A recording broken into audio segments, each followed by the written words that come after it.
31শে ভাদ্র কিন্তু কি বলুন তো, বিশ্বকর্মা পূজা। আচ্ছা, যারা এখানে কীর্তন শুনতে এসছেন, বিশ্বকর্মা কিসের দেবতা বলুন তো? বিশ্বকর্মা হচ্ছে শিল্পীর দেবতা। বিশ্বকর্মা কিসের দেবতা জোরে বলুন? শিল্পের দেবতা। আচ্ছা, বিশ্বকর্মার বাবার নাম কি, বিশ্বকর্মার মায়ের নাম কি একটু জানতে হবে। বিশ্বকর্মার মায়ের নাম হচ্ছে কি? মায়ের নাম হচ্ছে যোগ সিদ্ধা, আর বিশ্বকর্মার বাবার নাম কি? প্রভাস। সবাই শুনে রাখবেন, এই বিশ্বকর্মা গোটা বিশ্বকে নির্মাণ করেছেন, এই জন্য তার বিশ্বকর্মা নাম হয়েছে। তবে আপনাদের বলে যায় যে যেখানে বসে আছেন, এই বিশ্বকর্মা দেখবেন আমাদের ওই দ্বারকাপুরী তৈরি করেছিলেন বিশ্বকর্মা। আবার দেখবেন রাবণের স্বর্ণলঙ্কা, তাও কিন্তু বিশ্বকর্মা তৈরি করেছেন। আবার কুবেরের অলকাপুরী এবং বিমান, সব বিমান মানে যেটাকে আপনারা হেলিকপ্টার বলেন, ওটা পর্যন্ত কে তৈরি করেছে? এই হেলিকপ্টার নয়, কুবেরের যে বিমান, ওটা তৈরি করেছে কে? ওটা তৈরি করেছে বিশ্বকর্মা। এই জন্য বিশ্বকর্মাকে আপনারা সবসময় স্মরণ করবেন, যাতে আপনার ব্যবসা বাণিজ্য সব ঠিক থাকে। বাড়িতে ছেলে মেয়েরা অনেকে করতে পারে ব্যবসা।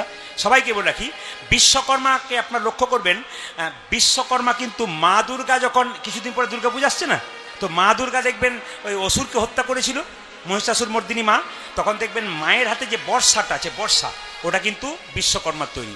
শিবের হাতে যে ত্রিশূল, ওটা বিশ্বকর্মার তৈরি। পরশুমের হাতের যে কুঠার, ওটা বিশ্বকর্মার তৈরি। দেবতাদের স্বর্গরাজ্য, ওটা বিশ্বকর্মার তৈরি। কেন? দেবতাদের স্বর্গরাজ্য আমাদের অসুররা বারবার আক্রমণ করেছে, তবু পারেনি। কেন? এত সুন্দর দেখতে স্বর্গরাজ্য, ওটা কে তৈরি করেছে? বিশ্বকর্মা। এই জন্য বলে রাখি, বিশ্বকর্মা, বিশ্বকর্মার বাহনের নাম কি জোরে বলুন? কেউ বলতে পারবেন বিশ্বকর্মার বাহনের নাম কি? ঘোড়া নাকি? দেখ, আমি ভাগ্যে আপনারা এসেছিলেন, আমার জানা ছিল না। হাতি নাকি? আচ্ছা, এবার শুনে রাখুন, বিশ্বকর্মার বাহন হচ্ছে হাতি। এবার দেখবেন রাম সেতু যখন নির্মাণ করেছিল, প্রধান কারিগর ছিল নল। এই নল কিন্তু বিশ্বকর্মার পুত্র। আর বিশ্বকর্মার সঙ্গে বিরোচনার বিয়ে হয়েছিল। এই বিরোচনার বিবাহের পর তাদের ঔরসে একটা সন্তান জন্ম নিয়েছিল, তার নাম হচ্ছে ময়দানব। এই ময়দানব কিন্তু অসুরদের শিল্প দেবতা, মানে অসুরদের শিল্পী। আর আমাদের বিশ্বকর্মা হচ্ছে দেবতাদের শিল্পী, এটা মাথা রাখবেন। আচ্ছা, বিশ্বকর্মা কটা হাত জোরে বলুন? 4টা হাত নাকি? হাতুড়ি থাকে, ছিনি থাকে, আর কি থাকে মায়েরা? হ্যাঁ, কি থাকে জোরে বলুন? হ্যাঁ, আর কি থাকে মায়েরা? আর থাকে দেখবেন ওজনদারি থাকে। তো ওজনদারিটা একটা তত্ত্ব আছে, এখন তো মেশিন হয়ে গেছে দেখবেন, কিন্তু ওজনদারির দেখবেন একটা কেন্দ্রবিন্দু থাকে, দুদিকে ওজনটা সমান হলে। এখানে কিন্তু একটা সুন্দর শিক্ষা দিচ্ছে বিশ্বকর্মা। কি শিক্ষা দিচ্ছে? যে তোমার জীবনের কেন্দ্রবিন্দু কি? ঈশ্বর। একদিকে জ্ঞান, একদিকে কর্ম। জ্ঞান যদি বেশি হয়ে যায়, তাহলে কর্ম কমে যাবে। আপনি সারাদিন বইপত্র পড়েন, কীর্তন শোনেন, তাহলে কিন্তু আপনার কর্ম হবে না, বাড়িতে না খেয়ে মরবে। আর যদি শুধু কর্মই করে গেলেন, কিন্তু জ্ঞান করলেন না, ভগবানকে স্মরণ করলেন না, তাহলে কিন্তু আপনার ঠিক রইল না। ওই জন্য জ্ঞানও রাখবেন, আর কি রাখবেন? কর্ম রাখবেন। এই দুটোকে সমান রাখবেন। শুধু তাই নয়, আর একটা কথা মনে রাখবেন আপনারা, যে বিশ্বকর্মা দেখবেন বাহন হচ্ছে হাতি। কলকাতায় প্রথম কর্ম সম্প্রদায়ের একজন ব্যক্তি, তিনি হচ্ছেন একজন ব্রাহ্মণ, কি কিশোরী, আমার মনে পড়ছে না নামটা। তো উনি কিন্তু হরষিত রায় কিশোরী, ইনি প্রথম হাতি বাহন করে ওখানে কিন্তু বিশ্বকর্মার পূজা করেছিলেন। এবার সবাই লক্ষ্য করুন, বিশ্বকর্মার বাহন হাতি কেন? হাতির কিন্তু হাত নাই, হাতির সুর আছে। সুর দিয়ে দেখবেন সব কিছু করে। হাতি অনেক কিছু কাজ করতে পারে, তাই বাহন করলো কাকে? হাতিকেই করলো। তাই সবাই মিলে বলুন, বিশ্বকর্মা দেবতা কি? বিশ্বকর্মা দেবতা কি? বিশ্বকর্মা দেবতা কি? যে গাছে ফল ধরে, সে গাছের ডালগুলো নিচের দিকে যায় না ওপর দিকে যায়? হয়তো একজন বলছে ওপর দিকে। আস্তে আস্তে, না না, আপনারা তো বলছেন নিচের দিকে, আর দু একজন ওপর দিকে। যার যেমন ভাব, সবাই তাকান। না, সবাই কিন্তু বলছে নিচের দিকে, কিন্তু একজন বুঝতে পারে না ঘরের কথা বলছে কোন দিকে যায়, ওপর দিকে না নিচের দিকে? ওপর দিকে। আচ্ছা, যে গাছে ফল ধরে সেই গাছের ডালটা নিচের দিকে যায়।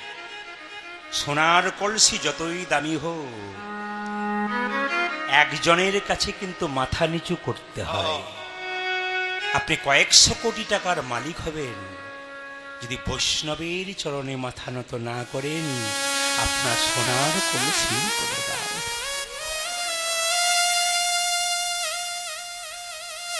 জনক ঋষি, দেখুন আমি দেখতে পাচ্ছি আমার বাবাদেরকে ছোট বড় মানি না। ছোট বড় মানানো উচিত নয় তো। বৈষ্ণব ভক্ত হলে ছোট বড় মানা উচিত নয় তো। এই যে বিনয়ী ভাব, এটাই তো সবচেয়ে প্রিয়। আসুন আসুন, খুব সুন্দর পরিবেশ আপনাদের। এইদিকে দিকে সোনার কলসি যতই দামি হোক, গ্লাসের কাছে মাথা নত করতে হয়। আপনি কয়েকশো কোটি টাকার মালিক হন, যদি বৈষ্ণবের চরণে মাথা নত না করেন, আপনার কোনো শুনবেন শুনবেন শুনবেন সবাই শুনবেন। এই লীলা এমন লীলা, বাজি কটা? 6:30। সবচেয়ে দুঃখের ব্যাপার, এই লীলা যদি আরেকটা আসর দেওয়া হয় এরপরে, এতেও শেষ হবে না। না না, এরপরে যা আসছে তার ভয় করার দরকার নেই, নিয়ে নেবো, আমি সময় শেষ করে দেবো। আসতে এদিকে তাকাবেন, যে যেখানে বসে আছে। কি বললাম? বৈষ্ণব। বৈষ্ণবের স্বভাব দেখুন, ত্রিনাদপি শুনিচন তররিব সহিষ্ণুনা অমানেন মান দেন কীর্তনীয়। এই ভাবে যদি আপনার মধ্যে থাকে, আপনি কৃষ্ণ কৃপা পাবেন। একটা ঘাসের উপরে পা দেবেন, ঘাস মাথা নিচু করবে, আবার ঘাস পা সরে গেলে মাথা উঁচু করবে। বৈষ্ণবকে হাজার আঘাত করুন, ওই যে মাথা নিচু করবে আর মাথা উঁচু করবে।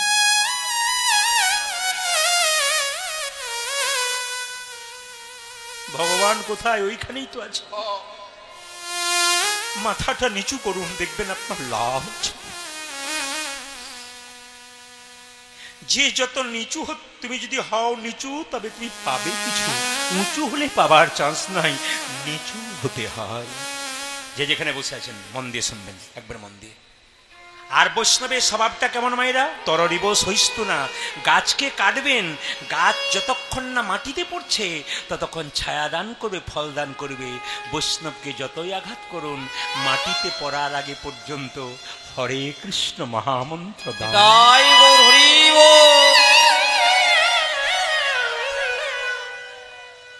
অমানেন মান দেন। সবাই থাকেন। বৈষ্ণব মান চাহে না। আমি কিন্তু ছোট থেকে মা মনসার ভক্ত, খুব ছোট থেকে। কেন? আমার বাড়িতে ইউটিউবের মাধ্যমে দেখেছেন মাকে ঘোরানো হয় প্রতি বছর। আসলে ছোট থেকে আমি মাকে দেখে এসেছি। আমার বাবা মাকে খুব ভজন করতেন। বাবা বলতেন ওনার মধ্যেই সব পেয়ে যাবে। তো সবাই শুনবেন ভালো করে।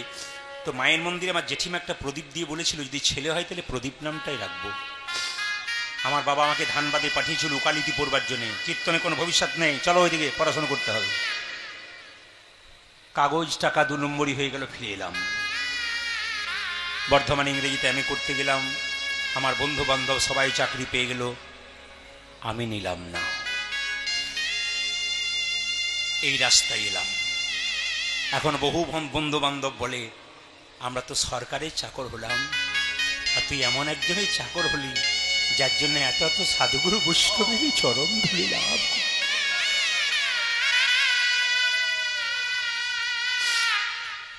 এই কীর্তনের আসরে ভগবানের কাছে প্রার্থনা করে যেন জন্মে জন্মে আপনাদের চরণের দাস হতে পারি। তাই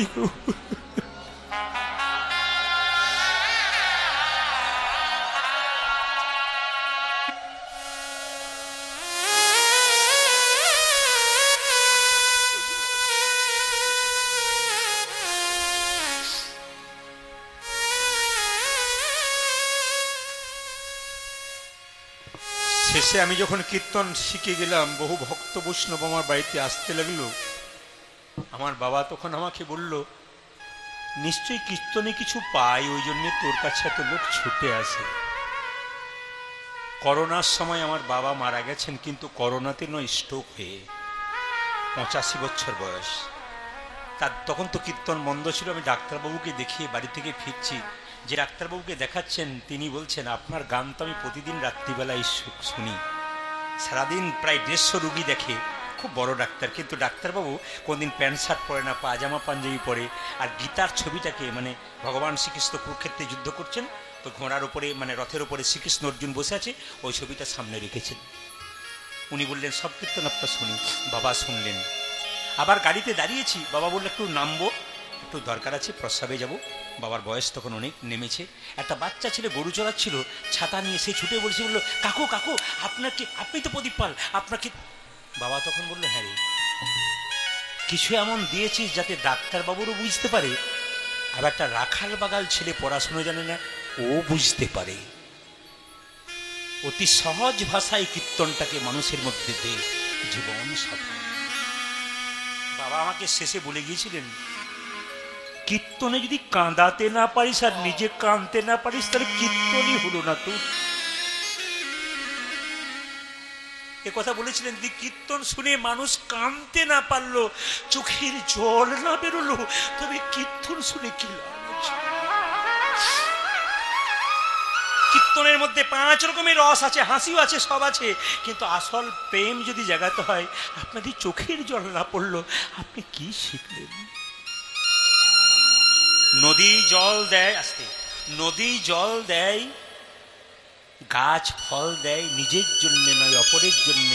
বৈষ্ণব নাম দেয়, নিজের জন্য নয় জগতের মানুষের। আসতে, কি নিয়ে যাবেন আর কি নিয়ে এসেছেন একটুখানি আপনাদের বলি, যে যেখানে বসে আছেন এই দিকে তাকাবেন।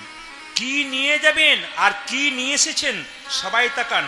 কলকাতাতে জয়নগর বলে একটা জায়গা আছে, ওখানে মোয়া তৈরি হয়, প্রচুর মোয়া বিক্রি হয়। মা বসুন, হরে কৃষ্ণ, বসুন, সামনে বসুন। জয়নগরে মোয়া তৈরি হয়। একটু এগিয়ে গিয়ে এই দিকে তাকাবেন, একটা শ্মশান আছে, সবাই তাকান। ওই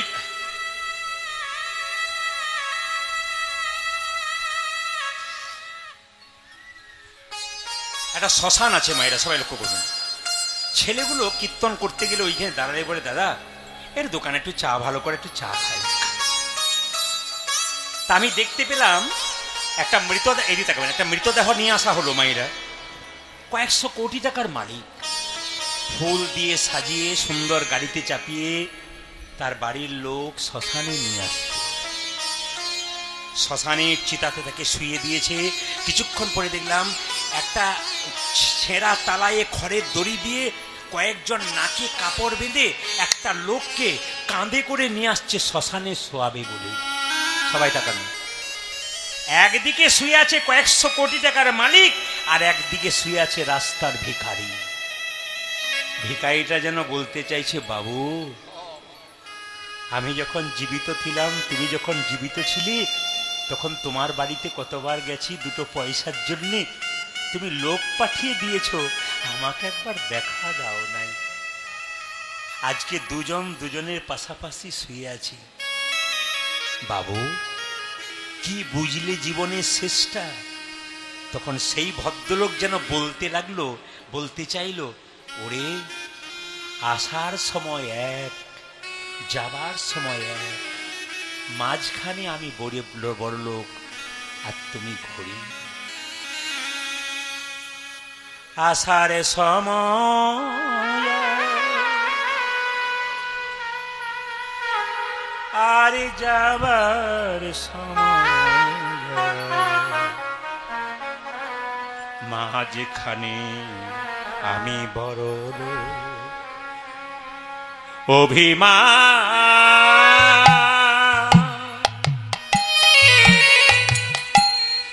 অভিমান করোনা, গোবিন্দের চরণে সব অভিমান। তাই গৌর হরি বল। সব অভিমান গোবিন্দের চরণে। একটা ছোট্ট প্রমাণ, একটা ছোট্ট প্রমাণ বৈষ্ণবের স্বভাবটা কেমন একটু দেখুন। যদি প্রকৃত বৈষ্ণব খুঁজতে যান তবে দেখবেন। আমি দেখতে পেয়েছিলাম একবার একটা কলেজে পড়া মেয়ে দুতারার উপরে দাঁড়িয়ে আছে, একজন বৈষ্ণব রাস্তা দিয়ে পেরিয়ে যাচ্ছে, আর সঙ্গে সঙ্গে বৈষ্ণব তো মাথা নাড়া শেখা থাকে। কলেজে পড়া মেয়েটা বৈষ্ণবকে দেখে বৈষ্ণবের নাড়া মাথা দেখে, এ বৈষ্ণব, বৈষ্ণব দে মাথাতে থুতু ফেলে দিলি তো? আচ্ছা ঠিক আছে ঠিক আছে ঠিক আছে, কোনো অসুবিধা নেই, আবার স্নান করে আসবো। আমার আপনার মাথায় দিলে কি বলতাম, নেমে আয় তারপর দেখাচ্ছি মজা। উনি কি বললেন, তুই থুতু ফেলে দিলি, আচ্ছা আচ্ছা আচ্ছা ঠিক আছে ঠিক আছে, আবার স্নান করে আসবো। আবার বৈষ্ণব স্নান করতে গেছে, আবার মেয়েটি আবার তাক করে আছে, এরকম করে 10 বার এসেছে, 10 বার থুতু ফেলেছে। মেয়ের বাবা দেখতে পেয়ে বলছে, তোর লজ্জা করে না? তুই না কলেজে পড়েছিস, বৈষ্ণবের মাথায় থুতু ফেলছিস, আমাকে বাবা বলবি না? তোর কলেজে পড়া বেকার, ছি।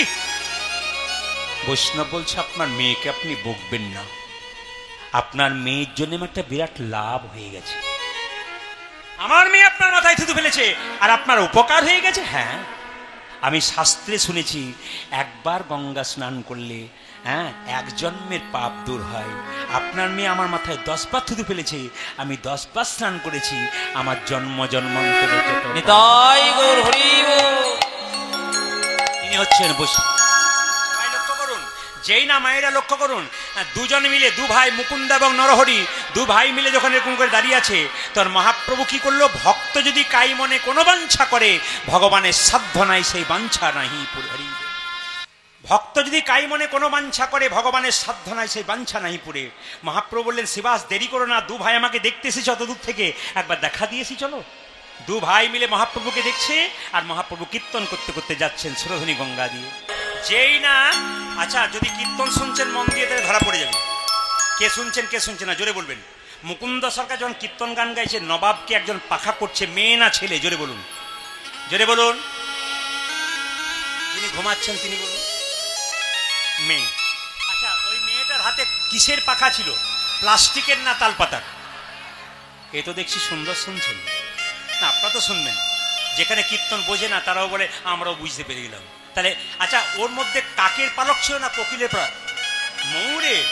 এখন যেই না মুকুন্দ সরকারকে নবাব বলেছে, মুকুন্দ নবাবের দিকে তাকাতে গেছে, ময়ূরের পালক দেখে অচৈতন্য হয়ে গেছে। যেই না অজ্ঞান হয়ে গেছে, সঙ্গে সঙ্গে কে আছিস, জল নিয়ে আয় তো। নবাব তার মুখে জল দিল, মুকুন্দ সরকার জেগে উঠল। নবাব বলল, কি ব্যাপার, তুমি অজ্ঞান হয়ে গেছিলে? মুকুন্দ মনে মনে ভাবলো, তুমি মুসলমান, আমি হিন্দু, তুমি কৃষ্ণ অনুরাগের কথা কেমন করে জানবে গো? তোমার ময়ূরের পালকের মধ্যে অজস্র কৃষ্ণ দেখে আমি অজ্ঞান হয়ে গেছিলাম। নবাব, আমি জীবনে কাউকে কোনোদিন মিথ্যে কথা বলি নাই, আজ একটা মিথ্যে কথা বলবো। নবাব, আমি সারা বাংলার চিকিৎসা করি, কিন্তু আমার একটা মৃগীর ব্যারাম আছে। নবাব বলল, মুকুন্দ তুমি হয়তো জানো না, আমার রাজ্যে একটা নিয়ম আছে, এখানে যদি কেউ মিথ্যে কথা বলে তার আমি জীবটাকে ছেড়ে নিই। তবে তুমি যেহেতু আমার মৃগীরোগ ভালো করেছো, আমি তোমাকে কিচ্ছু বলবো না, আমি শুধু তোমায় জিজ্ঞেস করব, তোমার যদি মৃগীরোগ থাকবে, তুমি যখন অজ্ঞান হয়ে গেছিলে, তুমি কৃষ্ণ কৃষ্ণ বলে কাঁদছিলে। তোমার যদি মৃগীরোগ থাকবে, তুমি যখন অজ্ঞান হয়ে গেছিলে, তোমার তোখার চোখে জল পড়ছিল কেন? মুকুন্দ বলল, নবাব, আমার অপরাধ হয়ে গেছে। নবাব কেমন মানুষ দেখুন। মুকুন্দ, অপরাধ তোমার হয় না, অপরাধ আমার।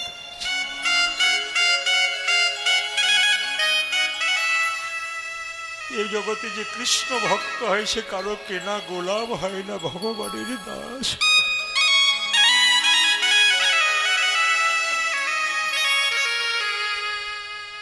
শুনবেন ভালো করে, কীর্তনের খুব ভাবের ব্যাপার তো, ভাব জগতে এলে ভাসাতে ইচ্ছে হয়। কমিটিকে বলবো, যদি অনুরোধ রাখেন তাহলে আমাকে 8টা করে দিন যদি পারেন, আর যদি মনে করেন পরবর্তী দল বলে আমি 7:30, আমার কোনো অসুবিধা নেই, 8টা করে দিন।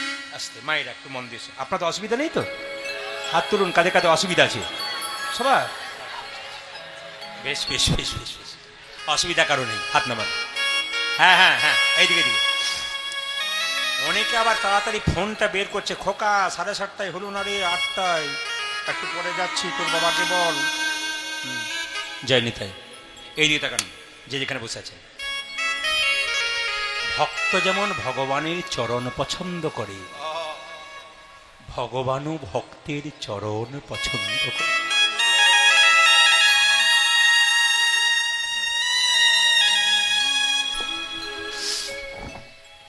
এই দিকে তাকাবেন, এই যে একবারে মন দিয়ে মন দিয়ে মন দিয়ে। এই যে একটা ঝড় উঠছে আপনাদের মধ্যে, প্রেমের ঝড়, আহা হা।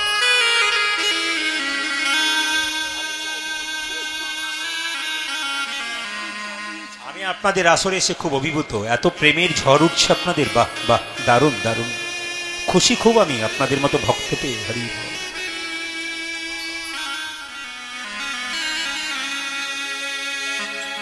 শুনবেন একটু ধীর স্থির ভাবে, হরে কৃষ্ণ, একবার মন দিয়ে কথাগুলো শুনে নিন বাবা।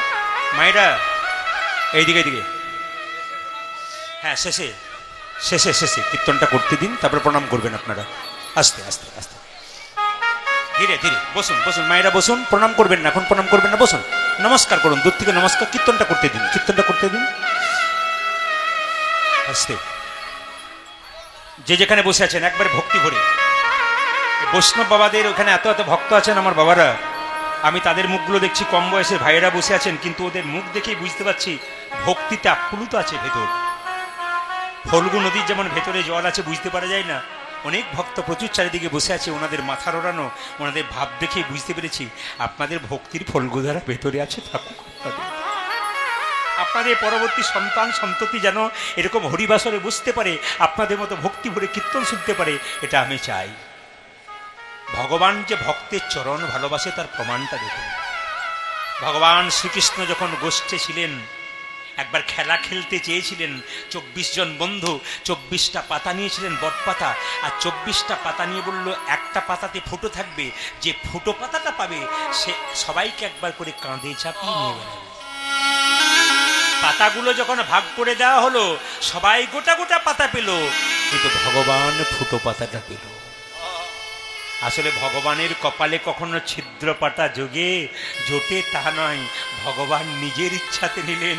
সবাই তো আমায় কাঁধে করে নিয়ে যায়, আমার চরণ দুটো জল দিয়ে ভিজিয়ে দেয়, আমি আজকে সবাইকে কাঁধে করে নিয়ে যাব, আমার চোখে জল দিয়ে ওদের চরণ দুটো।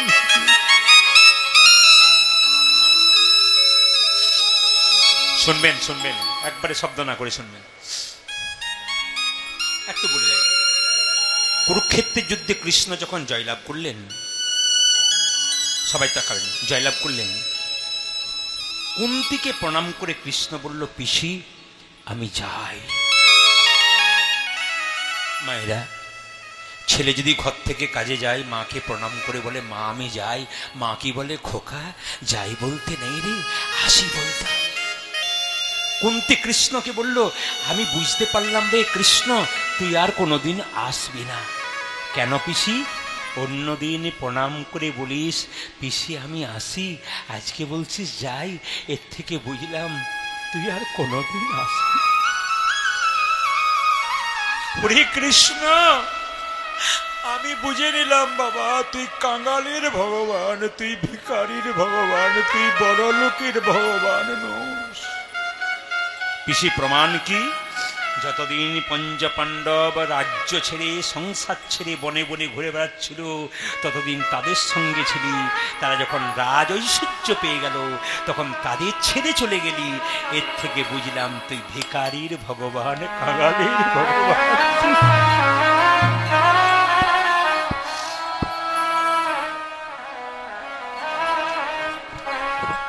কুন্তি বলে উঠল, কৃষ্ণ কৃষ্ণ তুই তো চলে যাবি, আমি জানি তুই আসবি না, তোর কাছে দুটো জিনিস চাইব, দেবী। কি? কৃষ্ণ আমাকে আশীর্বাদ করো। মা ছেলেকে আশীর্বাদ দেয়, ছেলে মাকে আশীর্বাদ দেয়, বলছে হ্যাঁ একটা আশীর্বাদ দিবি। কি? আমি জীবনে যতদিন বেঁচে থাকবো যেন কৃষ্ণ বলে খাওয়া দিতে পারি।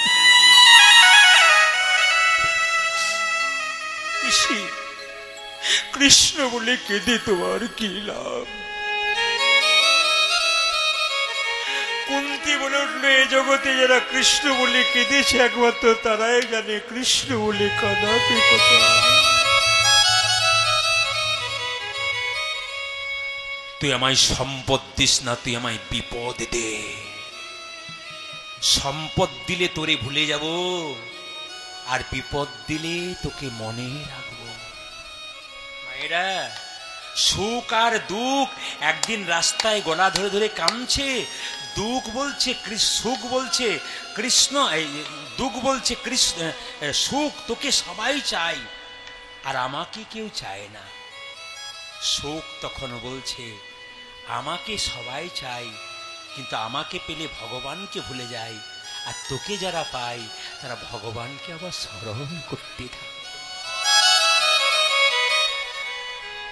তুই তো জিতে আছিস রে, আমি হেরে গেলাম। সবাই তাকাবেন মায়েরা, কুরুক্ষেত্রের যুদ্ধ যখন এক এক করে সব ভাইগুলো মরে যাচ্ছে, ভীষ্ম সরসজ্জায় শুয়ে আছে, দুর্যোধন বলে উঠলো, দাদু সব ভাইগুলো মরে যাচ্ছে আর তুমি দিব্যি শুয়ে আছো, লজ্জা করে না আমার খাচ্ছ আমার পড়ছো?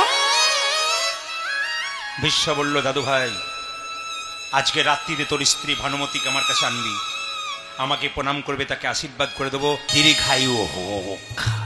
যেই না দ্রৌপদী কাপড়টা মাথার খুলে বলছে, দাদু দ্রৌপদী তুমি কি করে জানলে যে আজকে এখানে তো আসতে হবে, আজ তো ভানুমতির আসার কথা?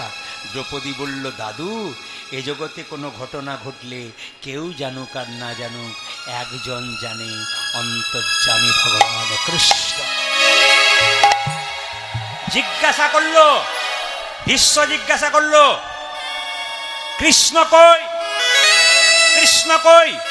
বলে, কৃষ্ণ তোমার দরজায় এলো না কেন? দ্রৌপদী বলল, কৃষ্ণ সবার দরজায় যায়, যে ডাকে তার বাড়ি যায়, আর যে ডাকে না তার বাড়ি। কৃষ্ণ সবারই দরজায় দাঁড়ায় থাকে, যে জন সন্ধ্যা সকালে কৃষ্ণের নাম করে, কৃষ্ণ তার কাছে যায়, যে জন ডাকে না তার বাড়ি থেকে ফিরে যায়। সঙ্গে সঙ্গে কৃষ্ণ বলল, আমি এসেছি। ভীষ্ম জিজ্ঞাসা করলো, কৃষ্ণ আমি সরসজ্জায় শুয়ে আছি, আমার এত কষ্ট কেন? আমি তো জীবনে কোনো পাপ করি নাই। কৃষ্ণ বলল, তোমার কত জন্মের কথা মনে আছে? বলে, আমার 7 জন্মের কথা মনে আছে। তুমি 8 জন্মের কথা মনে আছে?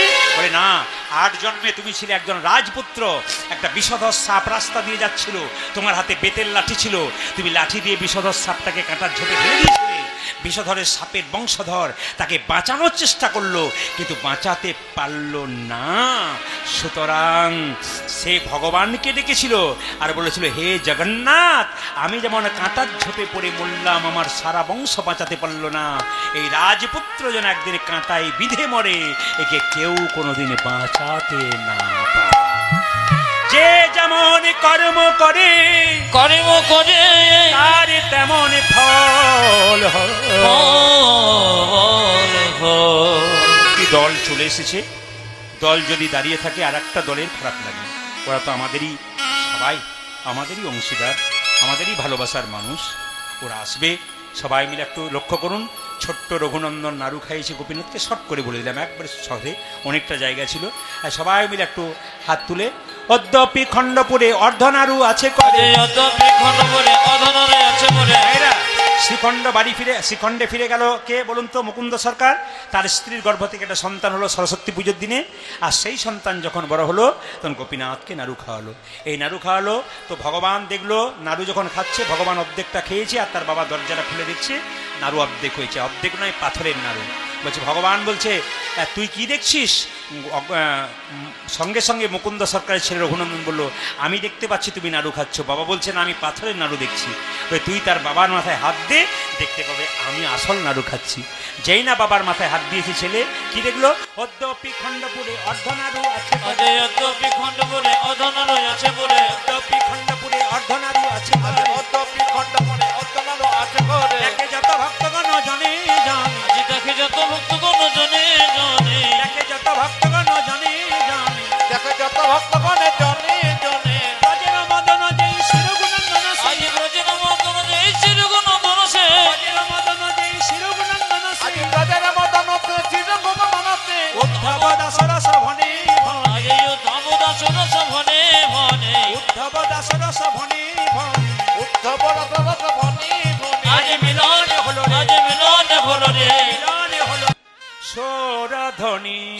সুরধ্বনি তেরে তেরা মহাবিলস বিলস সমবয় বালক সঙ্গে আজি সুরধ্বনি তেরে তের মহাবিলস সবাই দর্শন করুন। সমবয় বালক সঙ্গে ধ্বনি তীরে তীরা মহাবিলস সমবয় বালক সঙ্গে সুরধ্বনির তেরে তের মহাবিলস সমবয় বালক সঙ্গে পরে কর তালি ধ্বনিত হরি ধ্বনি। আমার করে করো তানি নিত হরি মনে পরে কর তালি ধ্বনিত হরি ধ্বনি। করো সবাই করতালি।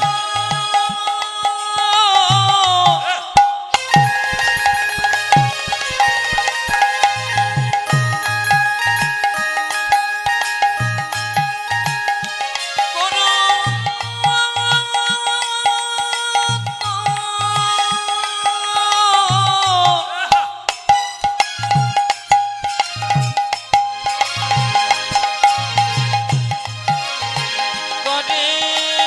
করো তারে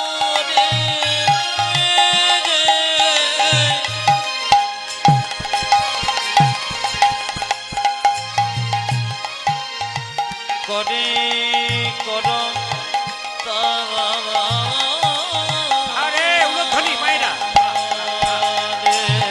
আজ করে করো তানি ধ্বনিত করি রে পরে কর তালি ধ্বনিত হরি ধ্বনি। আজ করে করো তানি ধ্বনিত করি এই যে, যার যেমন ভাব তার তেমন লাভ। ছোট ভাই বলছে দাদা আমি মহাপ্রভুকে দেখতে পাচ্ছি, কি দেখছি জানো? ওই তো আমার গোড়া, ওই জাগে ওই তো আমার গোড়া নাচে ওই তো আমার গোড়া। দেখো দেখো ওই তো আমার গোড়া নাচে আমি দণ্ড বাহু তুলে, ওই তো আমার গোড়া।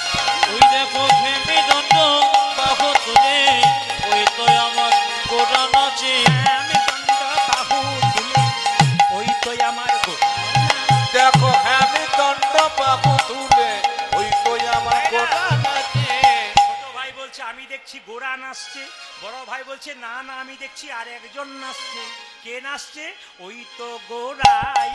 ওই জাগে ওই তো গোড়া নাচে শুনতে হবে, শুনতে হবে। একজন বলছে ওই তো গোড়া নাচে, আর বড় ভাই বলছে না না ওই তো গোড়াই নাচে, রাই।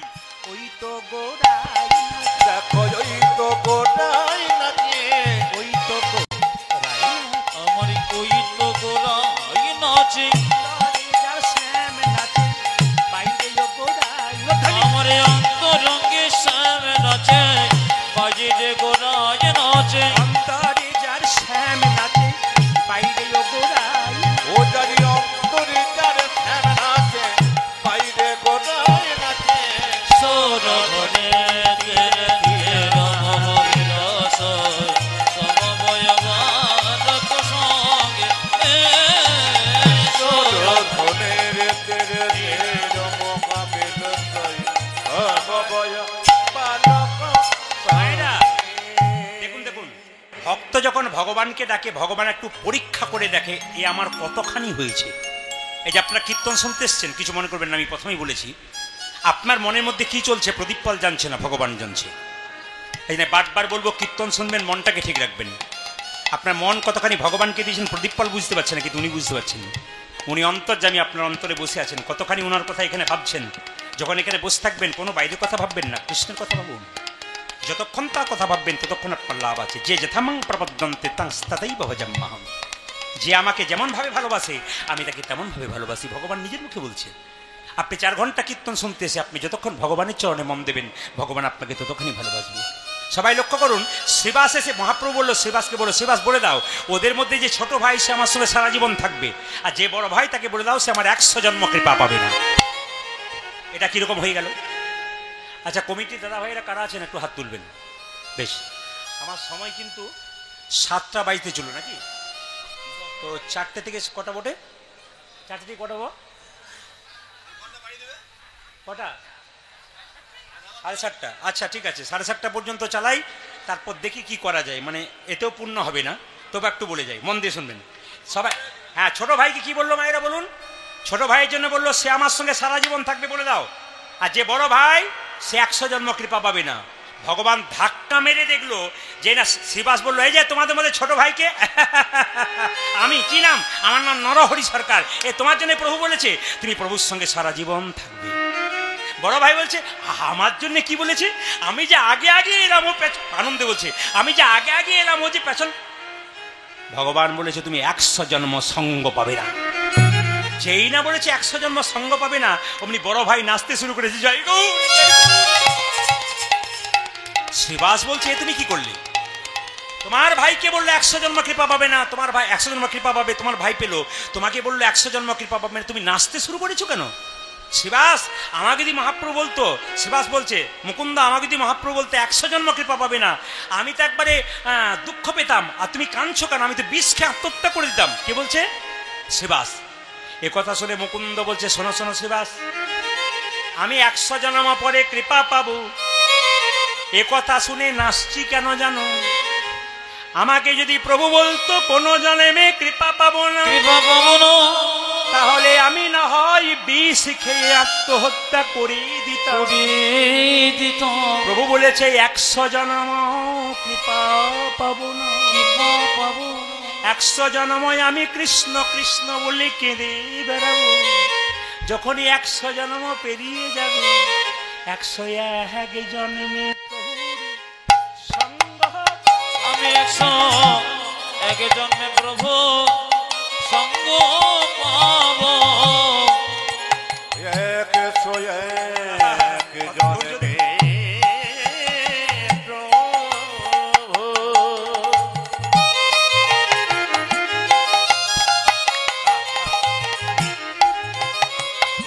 আমি সঙ্গ পাবো। দেখুন দেখুন দেখুন দেখুন দেখুন দেখুন দেখুন 3 ঘন্টার কীর্তন শুনতে সে কতবার উঠতে হয়, কতবার বসতে হয়। আর মুকুন্দ বলছে 100 জন্ম আমি গৌর বলে কাঁদবো, 101 জন্মে তো কৃপা পাবো। মহাভারতের দিকে গেলে দেখতে পাবো 100 ভাইয়ের দাদা দুর্যোধন চঞ্চল ছিল, উনি ভগবান হারালেন। আর পঞ্চপাণ্ডবের দাদা যুধিষ্ঠির স্থির ব্যক্তি ছিলেন, উনি ভগবানকে পেলেন। মুকুন্দ বলছে আমি 100 জন্ম না হয় গৌর বলে কেঁদে বেড়াবো, 101 জন্মে প্রভু সঙ্গ, 101 জন্মে প্রভু সঙ্গ পাব। 100 জন্ম কেঁদে বেড়াবো, 1 জন্মে প্রভু সঙ্গ। তুই আমি 100 জন্ম কেঁদে বেড়াবো। 101 জন্মে প্রভু সঙ্গ পাব। তুই আমি 100 জন্ম কেঁদে বেড়াবো। 101 জন্মে প্রভুর সঙ্গ তুই পাব। আমি 100 জন্ম কেঁদে বেড়াবো। 101 জন্মে প্রভুর সঙ্গ পাব। তুই আমি 100 জন্ম কেঁদে বেড়াবো। 101 জন্মে প্রভুর সঙ্গ পাব। আমি 100 জন্ম কেঁদে বেড়াবো। 101 জন্মে প্রভুর সঙ্গ পাব। আমি 100 জন্ম কেঁদে বেড়াবো। 101 জন্মে প্রভুর সঙ্গ পাব। আমি 100 জন্ম কেঁদে বেড়াবো। আমি 100 জন্ম সঙ্গ পাব। আমি 100 জন্ম কেঁদে বেড়াবো। 101 জন্মে প্রভু সঙ্গ পাব। আমি 100 জন্ম কেঁদে বেড়াবো। 101 জন্মে প্রভু সঙ্গ পাব। 100 জন্ম কেঁদে বেড়াবো। 101 জন্মে প্রভু সঙ্গ পাব। 101 জন্মে প্রভু সঙ্গ পাব। 100 জন্ম গৌর বলে কাঁদবো, 101 জন্মে তো কৃপা পাবো। ধৈর্য যার ভগবান তার, যার ধৈর্য নাই তার ভগবান নাই। মায়েরা বসুন বসুন বসুন। আপনাদের ছেলে মেয়েকে বলেন ধৈর্য ধরে পড়, দেখবে একদিন ভালো হবে। তো মায়ের যদি ধৈর্য না থাকে, বাবার যদি ধৈর্য না থাকে, ছেলের ধৈর্য হবে কোথা থেকে? এই জন্য যারা কীর্তন শুনতে এসছেন তাদের কাছে বিনীত নিবেদন রইল, বাবা হয়েছেন, দাদু হয়েছেন, কাউকে বলবেন ধৈর্য ধরে পর বাবা, এ কথা বলার আগে নিজেকে ধৈর্যবান হতে হবে। এখন যাদের নতুন বিয়ে হয়েছে, পরবর্তী সন্তান যখন আসবে, তারা কীর্তন শুনছে, আমি আসরে দাঁড়িয়ে কথা দিয়ে গেলাম একদিন তার কৃষ্ণ ভক্ত সন্তান হবে। কেন? ওর মাটিটা যে মাটি কৃষ্ণ নামে ভিজে গেছে, তা কৃষ্ণ প্রেমের অঙ্কুরের বীজ কখনো না হয়। এই যে সবাই লক্ষ্য করুন, মুকুন্দ যখন কাঁদছে, ভক্ত সবই কিছু, ভগবান সবই সইতে পারে, কিন্তু ভক্তের চোখের জল সইতে পারে না। ভগবান নিজের মুখে বলছে, কেউ যদি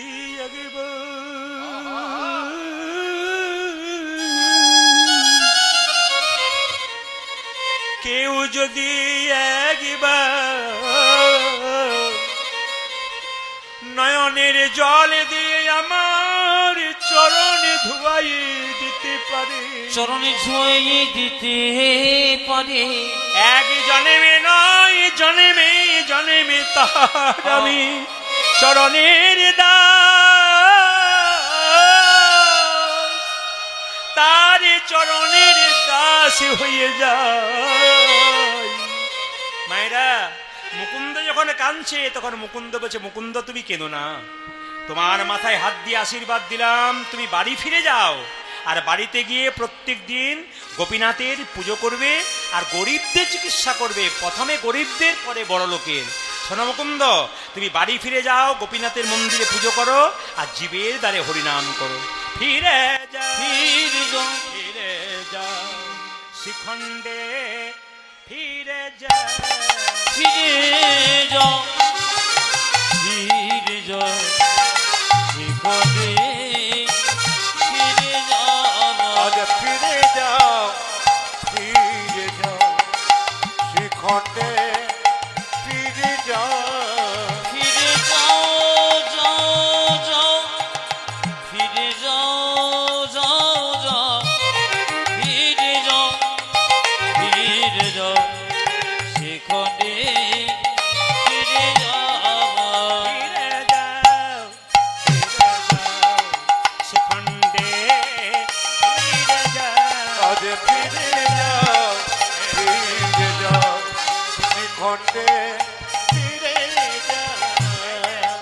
দারে দারে গিয়া চরণে ধরিয়া, তুমি দাঁড়ে দাঁড়ে গিয়া চরণে ধরিয়া, দারে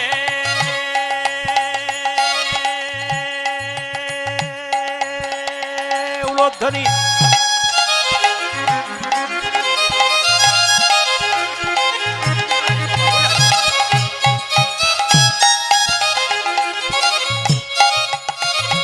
দাঁড়ে দাঁড়ে গিয়া চরণে ধরিয়া, দারে দারে গিয়া চরণে ধরিয়া, তুমি দাঁড়ে দাঁড়ে গিয়া চরণে ধরিয়া, হরির নাম নিলাম। দাঁড়ে দাঁড়ে গিয়া চরণে ধরিয়া, হরি নাম দিলাম। ফিরে যাও, ফিরে যাও শিখণ্ডে, ফিরে যাও, ফিরে যাও, ফিরে যাও শিখণ্ডে, ফিরে যাও, মহাপ্রভুর আজ্ঞা পাইয়া মুকুন্দ চলিলা, মুকুন্দ চলিলা। আমার মহাপ্রভুর আজ্ঞা পাইয়া মুকুন্দ চলিল, মুকুন্দ চলিল, মহাপ্রভুর আজ্ঞা পাইয়া মুকুন্দ চলিলা, মুকুন্দ চলিলা। ওই আমার মহাপ্রভু আজ্ঞা পাইয়া মুকুন্দ চলিলা, মুকুন্দ চলিলা।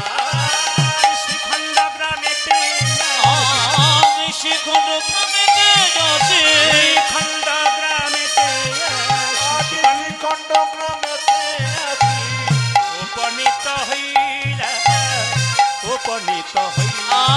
আমি শিখণ্ড গ্রামেতে যাচ্ছি, উপনীত হইয়া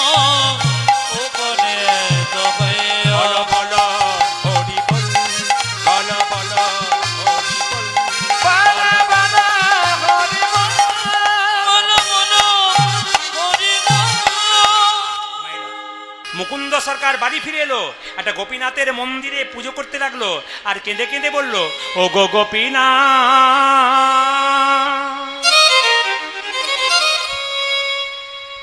আমার মন মন দিলে মদন দাঁড়াবে গো হাসি ডাকি। সবাই শুনবেন। আপনাদের কিন্তু এটা কোন জেলা? মুর্শিদাবাদ। আমি মালদা জেলায় প্রচুর গান গাই, নদিয়াতে প্রচুর গান গাই, উত্তর দিনাজপুর দক্ষিণ দিনাজপুর এখন ঢুকে গেছি। এখন উত্তর দিনাজপুর দক্ষিণ দিনাজপুর প্রচুর ঢোকার জন্যে উত্তর দিনাজপুর দক্ষিণ দিনাজপুর প্রচুর চাহিদা, চাপ থাকে, অনেকটা রাস্তা তো মালদা থেকে, তাই ওদিকে টানা গান পেলে আমরা চলে যাই। এই কিছুদিন আগে আমরা গিয়েছিলাম। আপনাদের কাছে নিবেদন রইল যে এখানে বসে আছেন, ওইখানকার বাংলার নবাব ছিল হোসেন শাহ। তার একবার পেটের যন্ত্রণা হয়েছিল, কেউ ভালো করতে পারছে না, তোমার নবাব তোমার পেটের যন্ত্রণা ভালো করতে পারে মুকুন্দ কবিরাজ, তুমি যদি শিখণ্ডে যেতে পারো। এখন বললো গরিবের চিকিৎসা করবে, বড় লোকের করবে না। নবাব বললো তাহলে আমার করবে না, বলে না করবে না বলে কেন, তুমি যদি ফকির হয়ে যেতে পারো তোমার চিকিৎসা করতে পারো। এত বড় বাংলার নবাব তিনি ফকির সেজে এসে যেই না মুকুন্দ সরকারের দরজায় দাঁড়িয়েছে, প্রচুর লোক লাইন দিয়ে দাঁড়িয়ে আছে, আর সেই সময় মুকুন্দ গাইছে, আমার মন মন দিলে মদন। মুসলিম হয়ে গানটা শোনার পর বলছে, কই দেখি দেখি দেখি দেখি একটু ছেড়ে দাও তো। ও কবিরাজ, ও কবিরাজ, তুমি তো গান শুনিয়ে লোকের অর্ধেক লোক ভালো করে দেবে গো। বা বা কি সুন্দর গান গাইছো। মুকুন্দ গাইছে, প্রভু তুমি আমাকে সোনার মন্দির নাই বা দিলে, মন মন্দিরে আমি তুমি থাকো। মুকুন্দ গাইছে আর সবাই শুনছে, আমার মন মন দিলে মদন মোহন দাঁড়াবে গোসি ডাকি। ওই আমার মন মন্দিরে মদন ধরবে গোসি ডাকি। মন মন্দিরে মদন মোহন দাঁড়াবে গোসি ডাকি। আমার মন মন্দিরে মদন মোহন দাঁড়াবে গোয়াতে ডাকিয়া। কাঁদিয়া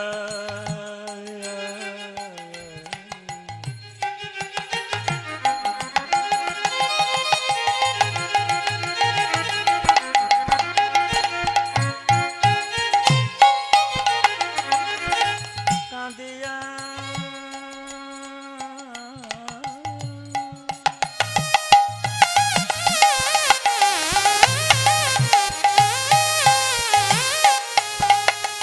হে প্রাণনা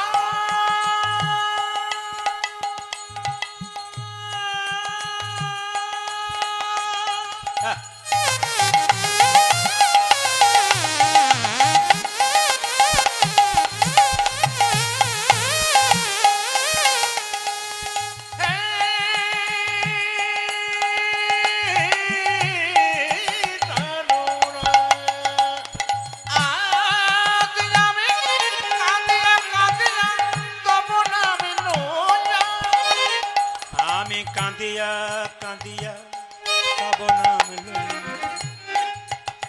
আমি কাঁদিয়া কাঁদিয়া তবু নাম লয়।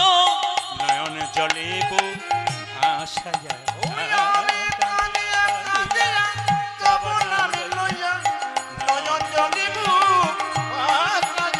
আমার মন মন্দিরে মদন ধরাবে গোসি ঢাকিয়া। ওই আমার মন মন্দিরে মদন মোহন দাঁড়াবে গোসি ডাকি।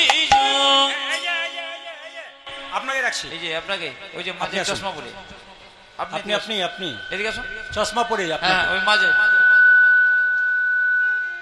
না না আপনাকে ডাকি নাই, নবাবকে ডাকছি মুকুন্দ স্যার। যাকে বলেছি চশমা পরে দুজন পাশাপাশি বসে আছে, ও বলছে তোকে, ও বলছে তোকে না। এই দেখেন, এই যে এই যে নবাব তো বলছে, এই যে আমাকে দেখেছো? বলে হ্যাঁ, আমার নাম হোসেন ফকির। হোসেন ফকির? বলে হ্যাঁ, কি হয়েছে? আমার খুব পেটের যন্ত্রণা, অনেক ধনন্তরী দেখালাম, ভালো হলো না, কিন্তু আপনার কাছে এলাম, কিছু ব্যবস্থা করে দিন। দেখি দেখি দেখি দেখি দেখি জামাটা খোলো তো। যেই না বলেছে জামাটা খোলো তো, অমনি মুকুন্দকে নবাব মনে মনে বলছে, জামা আমি খুলবো, রোগ যদি ভালো না হয় তবে তোমার একদিন কি আমার একদিন। যে এত দেরি করলে হবে, প্রচুর লোক লাইন দিয়ে দিয়ে যাচ্ছে, জামাটা খোলো। যেই না জামাটা খুলেছে অমনি মুকুন্দ বলছে, এবার মাটির বারান্দাতে গড়াগড়ি দিয়ে এলাম। নবাব মনে মনে ভাবছে, কালের কাল বর্ষাকাল, হরিণে চাটে বাঘের গাল, নেহাত বেকায়দায় পড়েছি, রোগ যদি আরে ভাবছো কি গড়াগড়ি দাও। যেই না জামাটা খুলে গড়াগড়ি দিয়েছে অমনি সঙ্গে সঙ্গে মুকুন্দ সরকারকে নবাব বলে উঠলো, আচ্ছা কবিরাজ, তোমার ওষুধে কি জাদু দেওয়া আছে নাকি? বলে কেন? যেই না গড়াগড়ি দিলাম আমার অর্ধেকটা পেটের রোগ ভালো হয়ে গেল। মুকুন্দ বলল, সবাইকে দিতে দিতে কিছুটা ওষুধ মাটিতে পড়ে যায়, ওটা তোমার হয়তো কাজে লেগে গেছে। আসলে তা নয়, তা নয়, ভক্ত পদ ধুলিয়ার ভক্ত পদ ভক্ত ভক্ত শেষ হয় তিন মহা।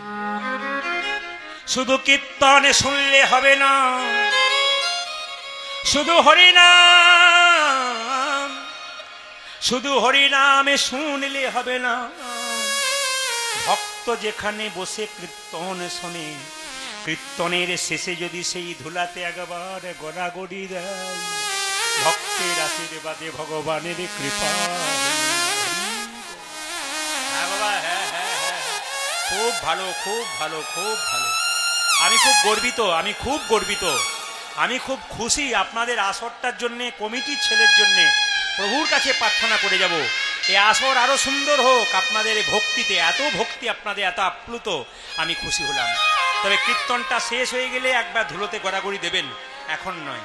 সবাই সবাই লক্ষ্য করো মায়েরা, যেই না বলেছে কই দেখি দেখি দেখি দেখি, হাঁ করো তো। যেই না হাঁ করেছে, আসল ওষুধটা দিয়েছে আর পেটের রোগ ভালো হয়ে গেছে। সঙ্গে সঙ্গে নবাব বলে উঠলো, কবিরাজ মুকুন্দ, একই তুমি আমার নাম ধরে রাখলে? হ্যাঁ, তুমি কে? আমি হলাম সারা বাংলার নবাব হোসেন শাহ। একই নবাব আপনি? হ্যাঁ, তোমাকে পরীক্ষা করতে এসেছিলাম, তুমি কত বড় কবিরাজ। সত্যি তুমি বড় কবিরাজ। তোমাকে এখানে রাখবো না, তোমাকে রাখবো কোথায়? মালদাতে আমার গৌড়ে নিয়ে যাব। রাত্রিবেলায় মুকুন্দ সরকার মহাপ্রভু মন্দিরে বলেছে, প্রভু বলে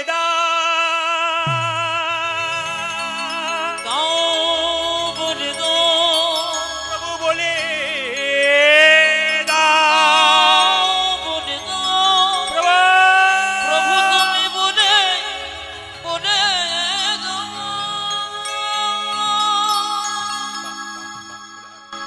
মায়েরা সবাই তাকান, আমি মুসলমানের বাড়ি যাব কেমন করে? হরে কৃষ্ণ। মুকুন্দ সরকারকে মহাপ্রভু আকাশবাণী করে বলল, মুকুন্দ, ঈশ্বর যা করে, জোরে বলুন, জোরে বলুন, জোরে বলুন, ঈশ্বর যা করে মঙ্গলের জন্য। আচ্ছা বাবা, কিছু মনে করবেন না, আমি বললাম ঈশ্বর যা করে তা মঙ্গলের জন্য করে। আপনার ছেলে যদি মাধ্যমিক পরীক্ষায় ফেল করে আর আমি যদি আপনার কাছে গিয়ে বলি ঈশ্বর যা করে তা মঙ্গলের জন্য করে, আপনার কি অবস্থা হবে? বকবেন না তো? জানতো মেজাজ খারাপ আছে আমার। ঈশ্বর ভালো করলে ভালো, মন্দ করলে মন্দ। ওই জন্য আপনাদেরকে বলে রাখি যে এখানে বসে আছেন, ঈশ্বর যা করে তা মঙ্গলের জন্য করে। মুকুন্দকে নবাব নিয়ে গেল। নবাব বললো, তুমি আমার এখানে থাকবে, কি দরকার বলো? বলে, আমার একটা নিয়ম আছে। বলে কি? আমাকে একটা গোপীনাথের মন্দির তৈরি করে দাও, আমি জীবের দ্বারে হরিনাম করব আর গরিবের চিকিৎসা করব। নবাব মুসলমান, সৎ মুসলমান ছিলেন। তিনি কি করলেন? বলে, ঠিক আছে বাবা, তোমার জন্য গোপীনাথের মন্দির তৈরি করে দিচ্ছি, তুমি কীর্তন করো আর গরিবের চিকিৎসা করো। মায়েরা সবাই লক্ষ্য করুন, মুকুন্দ সরকার যখন পুজো করছে তখন নবাব কিন্তু দাঁড়িয়ে দাঁড়িয়ে দেখছে। ওখানে নিজের বাড়িতে একটা মেয়ে নবাবকে পাখা করছে, তাল পাতার পাখাতে। মনে রাখবেন কিন্তু, কিসের পাখা? তাল পাতার পাখা। মুকুন্দ গাইছে আর আপনার সবাই উলুধ্বনি দেবেন, আমার কানু সে বিনোদ রায়, কানু সে বিনোদ সে বিনোদ রায় গো, কানো সে বিনোদ রায়, আমার কানো সে বিনোদ রায় গো, আমার কানো সে বিনোদ রায়, ওই আমার কানতে বিনোদ রায় গো, কানতে বিনোদ রায়। ভগবানের রূপের কথা গাইছে কে? মুকুন্দ। আর দেখুন, নবাব কিন্তু দেখছে একটা মেয়ে তাকে পাখা করছে, তাল পাতার পাখা, তার মধ্যে ময়ূরের পালক।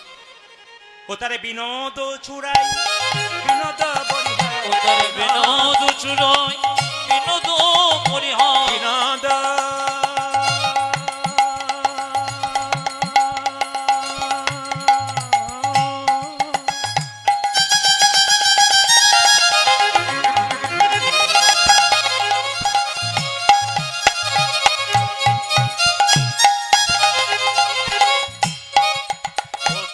বিনোদ চূড়াই বিনোদ বরিহার বিনোদ চড়া বিনোদ বদিহার বরিহা বরিহা বিনোদ উড়িছে তাই গো।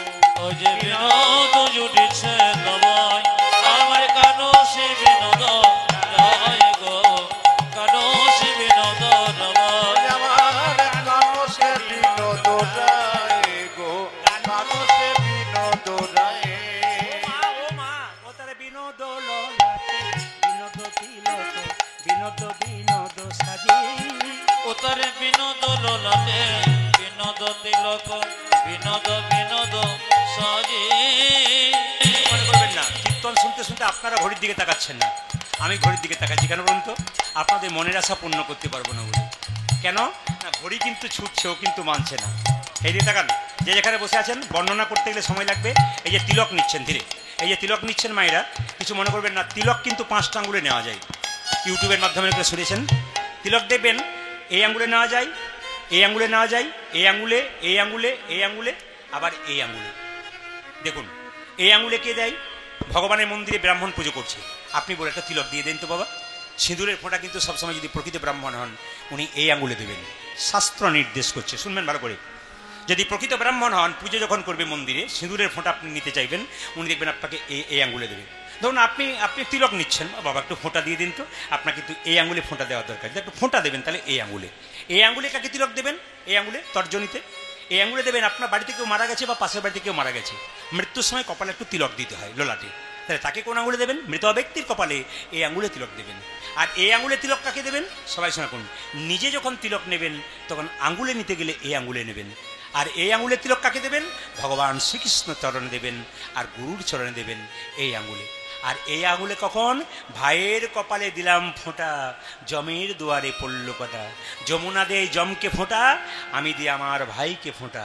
এই সময় কিন্তু আঙুলে দেয়। ও তারে বিনোদ বিনোদ তিলক, ও তারে বিনোদ লোলাতে বিনোদ তিলক বিনোদ ললাটে বিনোদ তিলক, বিনোদ ললাটে বিনোদ তিলক বিনোদ বিনোদ বাজে গো। ও যে বিনোদ বিনোদ বাজে আমার কানো সে বিনোদ রায় গো কানো সে বিনোদ রবাই উদার কানসে বিনোদ রায় গো কানসে বিনোদ রায় ও তারে বিনোদ গলায় বিনোদ মালা, বিনোদ বিনোদ দোলে, ও তারে বিনোদ গোলাজ বিনোদ মালা বিনোদ বিনোদ তোলে দেখুন পদকর্তার পদে কি সুন্দর বর্ণনা। ও তারে বিনোদ গলায় বিনোদ মালা, বিনোদ বিনোদ দোলে, তারে বিনোদ গলায় বিনোদ মালা বিনোদ বিনোদ দোলে মালাটা যত সুন্দর, গোবিন্দ তত সুন্দর, আবার যে মেয়ে মালাটা গেঁথেছে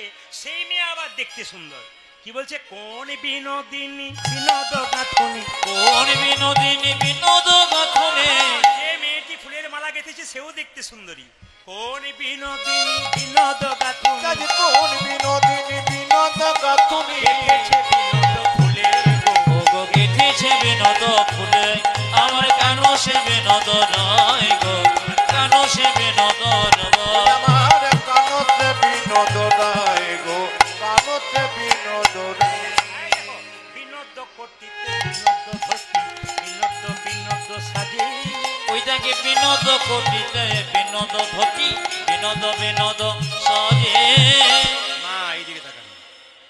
বিনোদ কর্তৃত্বে বিনোদ ধতি, বিনোদ বিনোদ সাজে, তারে বিনোদ কটিতে বিনোদ ধটি বিনোদ বিনোদ সাজে তার বিনোদ চরণে বিনোদ নুপুর, বিনোদ চরণে বিনোদ নুপুর বিনোদ চরণে বিনোদ নুপুর, উদার বিনোদ চরণে বিনোদ নপুর বিনোদ বিনোদ বাজে গো। ওইটাকে বিনোদ বিনোদ বাজে আমার কানো সে বিনোদ রায় গো কানো সে বিনোদ রবাই দেখো কানসে বিনোদ রায় গো কানসে বিনোদ রায় পদকর্তা শেষে বলছে, যদুনাথ কই বিনোদ নাগর, বিনোদ কদম্ব তলে, আজ যদুনাথে কয়ে বিনোদ নাগর বিনোদ কদম্ব তলে যদুনাথ কই বিনোদ নাগর, বিনোদ কদম্ব তলে, যদুনাথে কয় বিনোদ নাগর বিনোদ কদম্ব তলে কত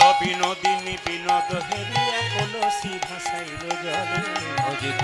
বিনোদিনী বিনোদ হেরিয়া কলসে ভাসাইল জলে কত বিনোদিনী বিনোদ হেরিয়া কলসি ভাসাইল জলে। কত বিনোদিনী বিনোদ হেরিয়া কলস